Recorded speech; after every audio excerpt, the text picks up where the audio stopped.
The book of Lamentations. It's a unique book in the Old Testament that contains 5 poems from an anonymous author who survived and is now reflecting back on the Babylonian siege of Jerusalem and the destruction and the exile that followed. Remember the whole story from the book of 2 Kings. The fall of Jerusalem and the exile was the most horrendous catastrophe in Israel's history up to this point. So remember, God had promised Abraham the land. He'd given David victory to make Jerusalem Israel's capital. And from David came the royal line of kings. You had God's presence there in the temple, and that's where the priests maintained the rituals of Israel's worship. And after 500 years of all of this history, in the summer of 587 BC, the city fell to Babylon. It was all decimated and gone. And so the book of Lamentations is a memorial to the pain and confusion of the Israelites that followed this destruction.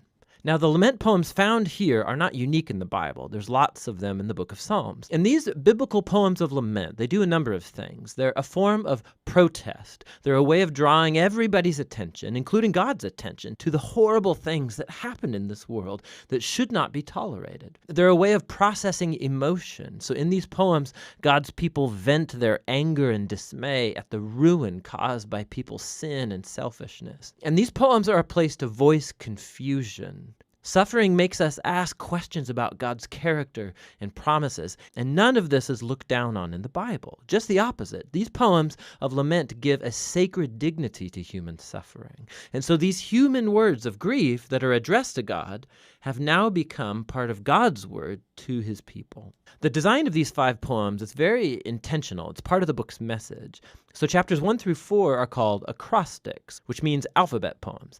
Each poetic verse begins with a new letter of the Hebrew alphabet, which is made up of 22 letters. Now, this very ordered and linear structure, it's in stark contrast to the disorder of the pain and the confused grief that's explored in these poems. So it's like Israel's suffering is explored A to Z and is trying to express something that is inexpressible. Chapters 1 and 2 each have 1 verse per letter, giving them a really similar design, but the themes are very different. So chapter 1 focuses on the grief and shame of a figure called Lady Zion. The poet personifies the city of Jerusalem as a widow, also called the daughter of Zion. And she sits alone. She's bereaved of her loved ones, devastated. No one comes to comfort her. It's a very powerful metaphor. And then Lady Zion speaks. She calls on the Lord to notice her fate. And through this image, the poet, he's showing that the city's destruction brought a level of psychological trauma on the Israelites that can only be expressed as the experience of a funeral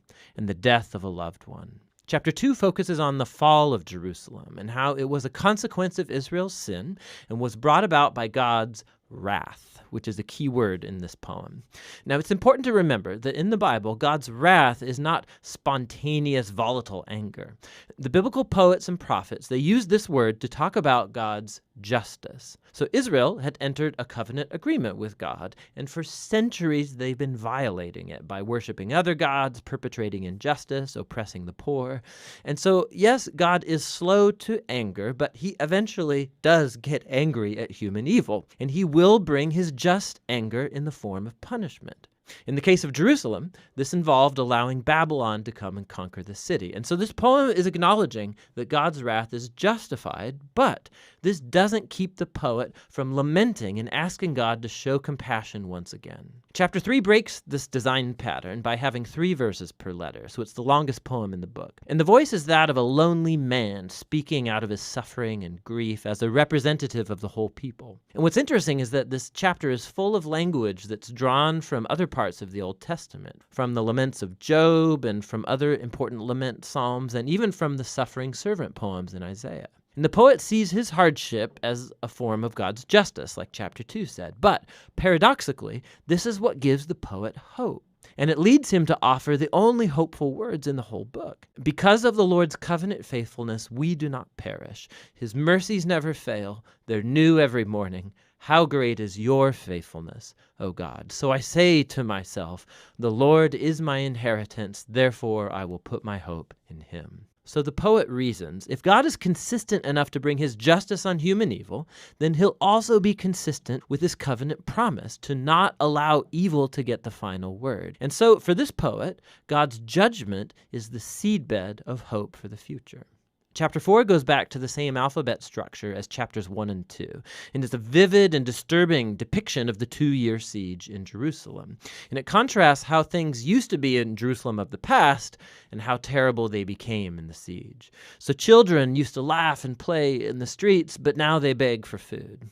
The wealthy used to eat lavish meals, but now they eat whatever they can find in the dirt. And the royal leaders used to be full of splendor, but now they're famished and dirty and unrecognizable. And the anointed king from the line of David has been captured and dragged away. So the poem's power comes from the shock of these contrasts, and it's exploring the depth of the suffering that Israel brought on itself. Now, the final poem is unique because it breaks the design pattern. It's the same length as all of the other alphabet poems, but the alphabet order is gone.